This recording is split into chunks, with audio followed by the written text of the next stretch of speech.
So you all look a little sleepy right now. Perhaps it's because your body is telling you it's 9 a.m. when it's 10 a.m. So maybe I'll start with a joke then, get us going. So a pastor was transporting some new medical equipment that his parish had bought and donated to a local hospital when his car ran out of gas.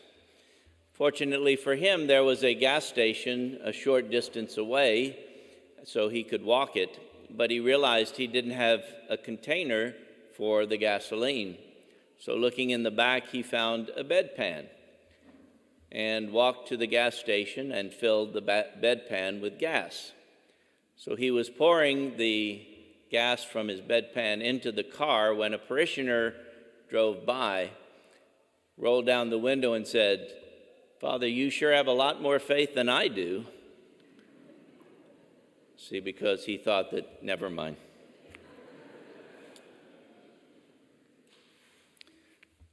So, sisters and brothers, we have arrived at one of those high points in our liturgical calendar.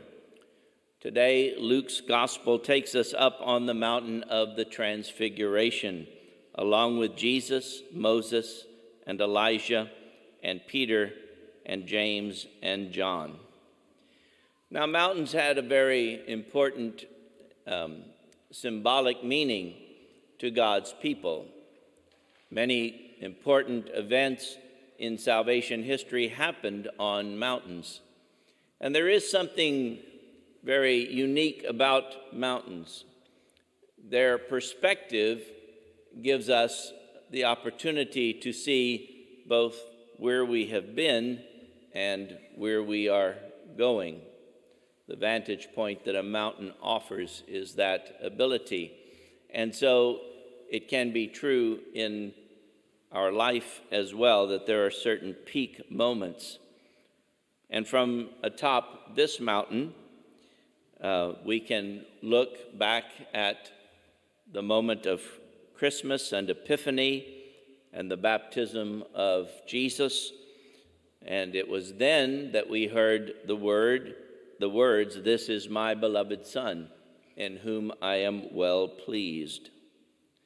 So that, again, as God the Father says that from the mountain, reminds us of where we have been in our liturgical season.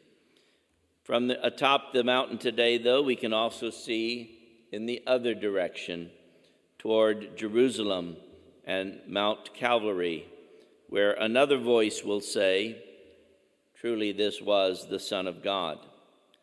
This time it would be a Roman centurion who speaks the words, and Jesus would be crucified. So we are looking towards Holy Week and the Passion of our Lord Jesus.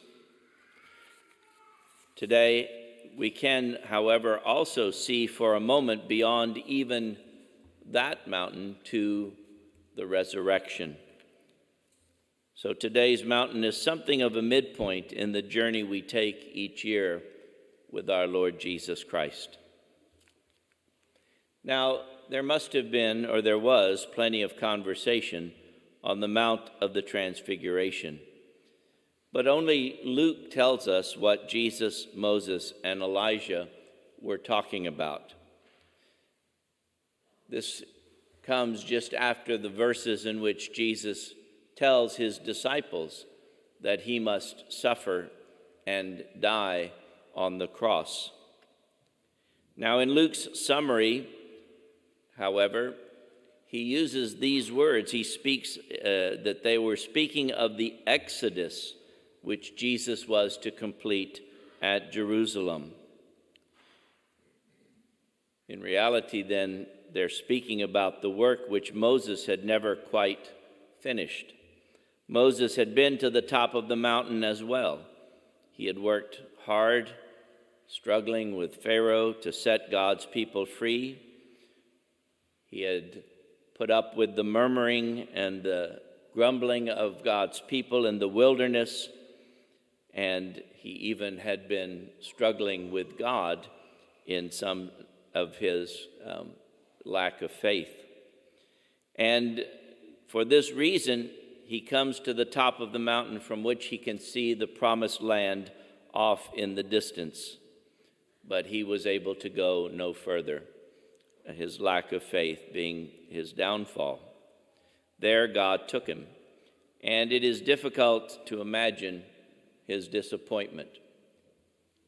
Now, Elijah had been to a mountain before as well, just before God took him home on that sweet, low-swinging chariot. He had been on the mountain to pray and in great discouragement, thinking himself to be pretty much the last faithful person left on earth. He also had worked long and hard trying to be a good prophet to God's people, and yet it must have seemed as though it had gotten him nowhere. Now, and then God, of course, took him as well. Now, that could easily be a summary of our lives at different times. We work hard, we work diligently, believing that everything will soon fall into place, everything will come into focus.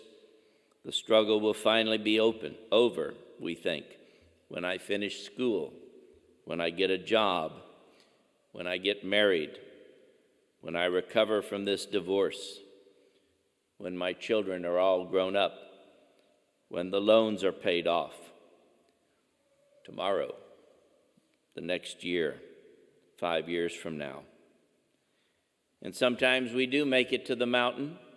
All things fall into place and make sense, but then we stumble into another valley where the past is obscured and the future uncertain.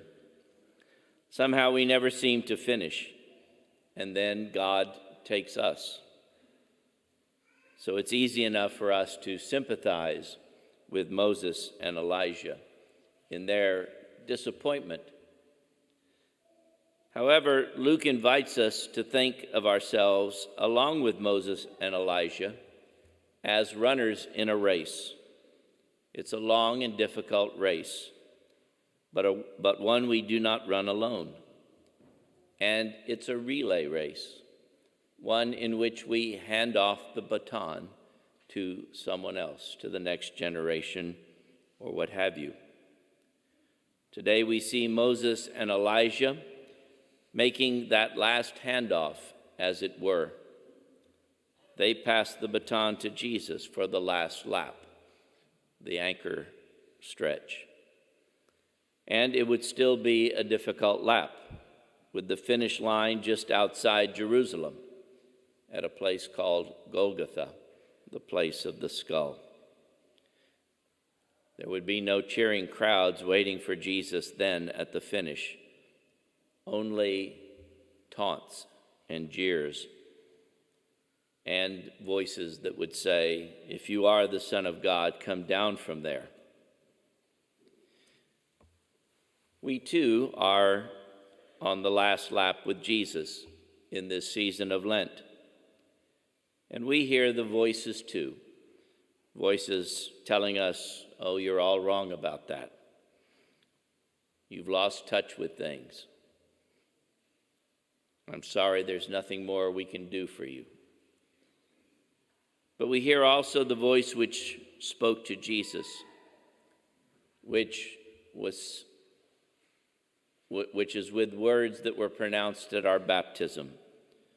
"You too are my son and daughter. I delight in you. I give thanks for you every time I think of you." And that's the truth about all of us. That voice drowns out all the jeers and taunts and criticisms and sustains us on this last lap. That voice gives us strength to carry on for Jesus as his arms and legs and body in the world, the runners in the race. Now, like all good athletes, we need to be well nourished. We need to be sustained on our long run. And so we share a banquet. We share a banquet here at this table. At the end of all the running on that last holy mountain. Here we share the meal which Jesus gave to his disciples as they also remembered the Exodus on the night of the Passover. It is the meal he gives us now for our run for Jerusalem, for Golgotha, and finally for the empty tomb. And on this holy mountain, we join with Moses and Elijah and Jesus, eating, drinking, rejoicing, washing feet, telling the stories of our race. Therefore, brothers and sisters, let's run well the last lap, this last lap of Lent.